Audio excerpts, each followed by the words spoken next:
Welcome back to the lab. I am Jen and delighted to be with you today.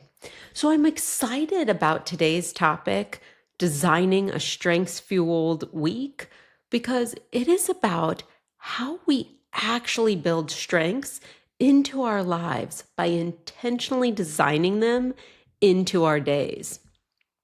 What I tend to find is that a lot of people have those weeks where on paper, they absolutely crushed it. They cleared their inboxes, checked every single item off their to-do list, hit the targets, nailed the metrics.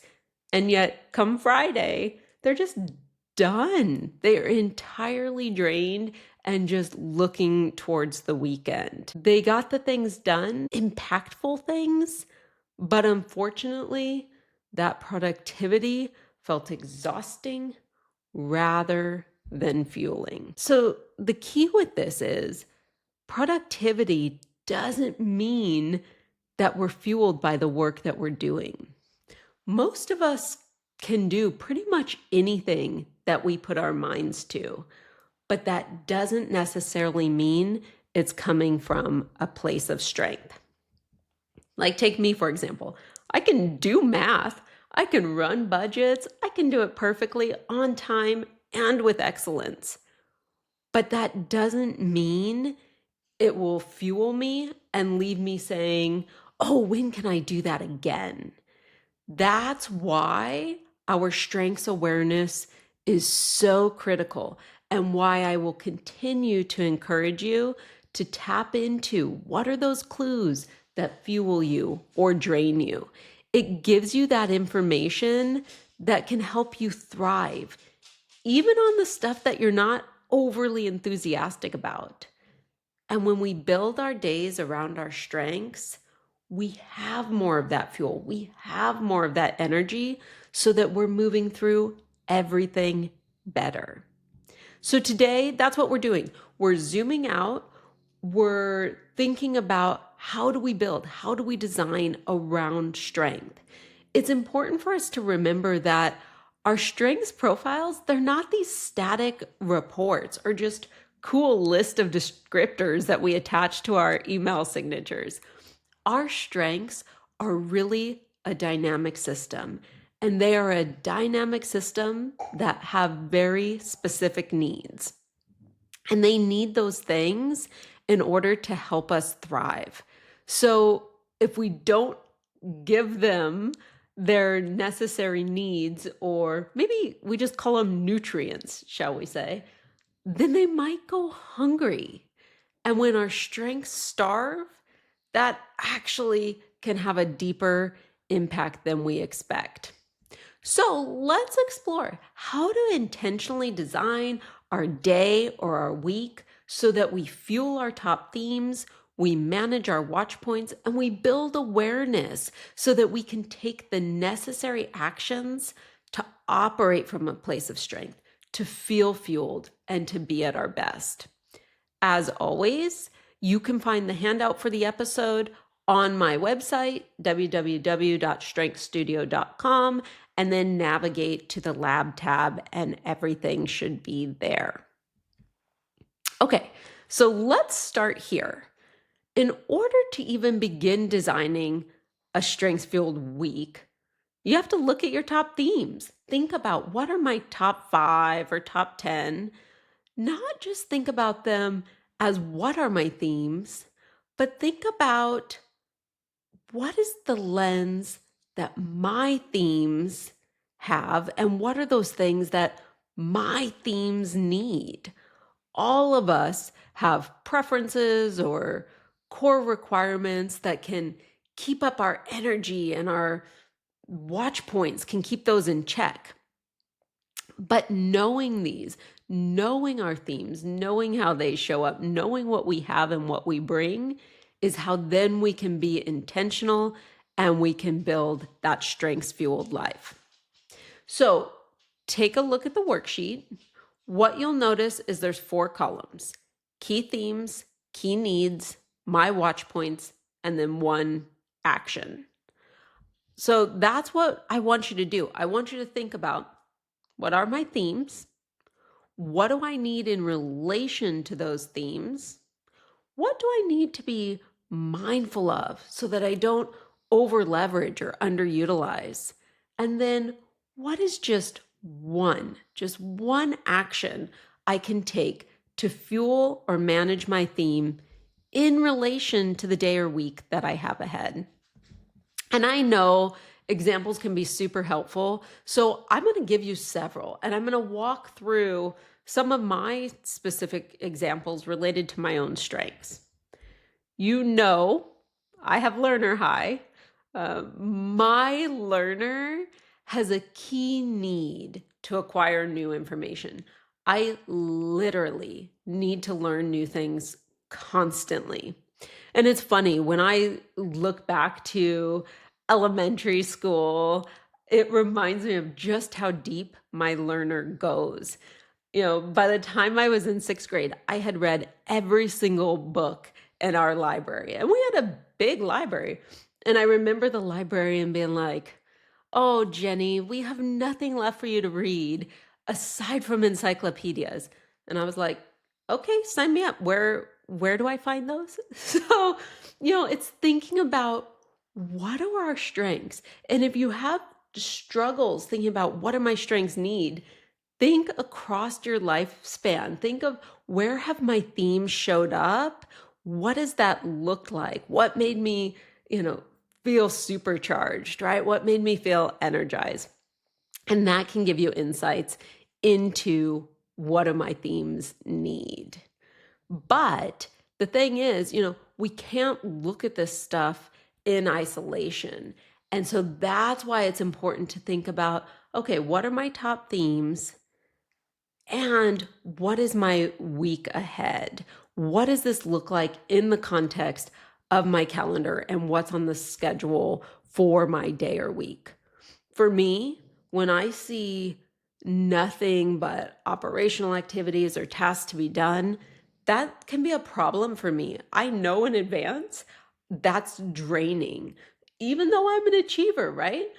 I really hate lists and I hate tasks to complete. So being aware of my themes, and in particular, my learner, it helps me recognize when I might need to leverage it more deeply and where I need to create a micro moment or carve out time so that I can feel energized rather than depleted, rather than just moving through my week on autopilot, checking off the things that I need to get done. How can I be intentional and bring my learner into focus? So it's about knowing the themes to activate for the week and what those themes need. And it's also knowing, what do we need to manage so that we don't over leverage? For me, I know my learner can get overactivated and stuck in learning mode, especially with the combo I bring, learner, maximizer, achiever. That's a dangerous combo. So there needs to be a boundary. Without a guardrail, I can tip into overuse. And this is where we want to keep those fuel and watch points in mind, because as we build our actions, we don't want to just build strengths-based actions. We want to build actions that keep us in the sweet spot, that keep our themes in that really healthy zone. So as you look at that last column, it's not about huge actions or doing a lot. It is about choosing one small intentional action that can bring fuel without overwhelming our themes. So I'll give you an example of what I would do for my learner. For my learner, I simply design a weekly commitment as my action. I block 30 minutes a day to learn something new and apply the one concept immediately or share it with someone. That last part is critically important for me. It is how I keep my learner in check. By applying the one concept or immediately sharing it with someone, it avoids me from underutilizing my learner strength or overutilizing in the sense of just learn, learn, learn without application. So for you, you can do this with any of your themes. You can take a couple themes together, or you can think about them individually. Start small, maybe start with one theme, and then next week you think about two themes, and so on. And I'll give you another example because I do get that examples can be very helpful for some people. If I look at my week and I see that I don't have a lot of opportunities to connect, or it feels overly packed with meetings and tasks, I know I need to intentionally build in one-on-one connection time with my favorite people. But I also know the watch point on that is insularity, right? Or having a tight, small circle. So I make sure that I don't just isolate to a few close contacts. I don't want to build a wall around my comfort zone and avoid expansion, right? So my action would be something like connect with a close, trusted contact and engage with someone outside my circle. Knowing that fuel and watch point is then how I'm able to bring the balance and be intentional so that my strengths aren't running the show on autopilot. We lean into them, we manage them in order to thrive and contribute to the world around us. So I'm going to give you two more quick examples. A lot of us have strategic. For me, my strategic needs to map possibilities. It needs to see patterns and weigh alternative options. But if I spent my whole week in that what if cloud, I might never ground my ship, or it could lead me to overextension, right?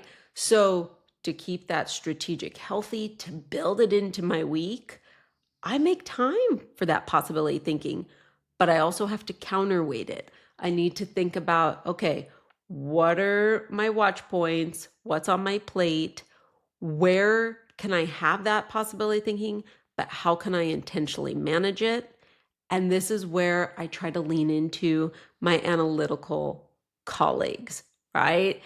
This is one of those places and spaces that my strategic relator can team up and make connections with someone else who might bring a different perspective. So I think about that in the context of my strengths, not just how I can solve a problem, but how I can leverage what other people bring to help create that fuel. And then my last example, ooh, this is a biggie. This is such a good one for me. I have Maximizer, and oh, the Maximizer paradox, right? If you have this theme, you totally know what I'm talking about. There is this deep need to take something that's good and just transform it into something that is excellent. I absolutely love next level outcomes. I love impact, but I have to make sure that while I want to have the opportunity to take things to the next level, I can't take everything to the next level, right? And this is where I can over tinker to perfection. So on my sheet, I might have my top theme is Maximizer. My need is being able to take things to the next level. My watch point is avoiding that over tinkering. And then my one action, it is thinking about, okay, I will pick one project, one task that I will refine to perfection. But not every email, not every single line on a spreadsheet, or every single meeting that I step into this week needs to be a masterpiece. Otherwise, I'm depleted by Wednesday. So it is all about, okay, what is that one action? And sometimes we have to be strategic and look at it in the context of our week and say, where do I need to put the most energy? Where do I need to apply this strength so that I'm getting to the best possible outcome while feeling fueled and thrived? So that's what I want you to do. I want you to think about your themes, what you need to thrive, what are your watch points that you need to keep in mind, and then design your one action. Remember, start small. maybe choose one theme to work with this week. This can flex each week. Some weeks you'll want to spend more time. Other weeks you might just pick one or two. Let it flex and evolve with you. Even for me, depending on my week, I may pick one theme or I may pick several. It just depends. This is flexible and it's for you to use how it works best for you. And that's how you start building. You feed one strength at a time, see how it goes, you slowly add more. Eventually, you will be building your weeks fully based on strengths. And finally, because I don't want things to just live on a worksheet or stay in your head, it is important that we share with someone. Ask them about their week. If you're a manager, maybe shift that transactional question that people like to ask of what projects are on your list to a more transformational,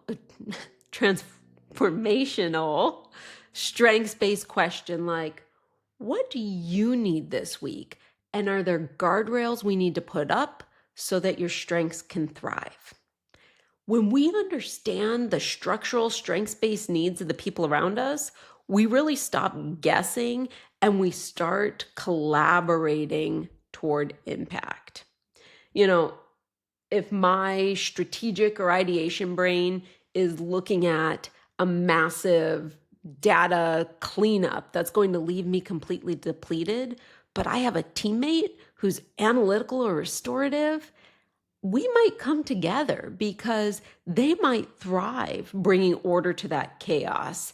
And we might be able to pair up. And I'm fueled by working with someone else closely, right? My relator will see that connection as a break from the data cleanup. So it's thinking about, okay, how do we share these things with others in meaningful ways?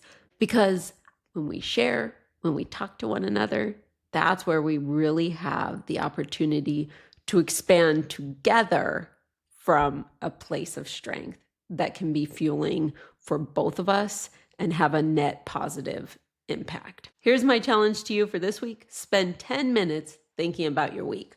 Don't just look at your calendar as a list of places that you have to show up or things you have to do. Look at it through the lens of how you can intentionally build strength into it.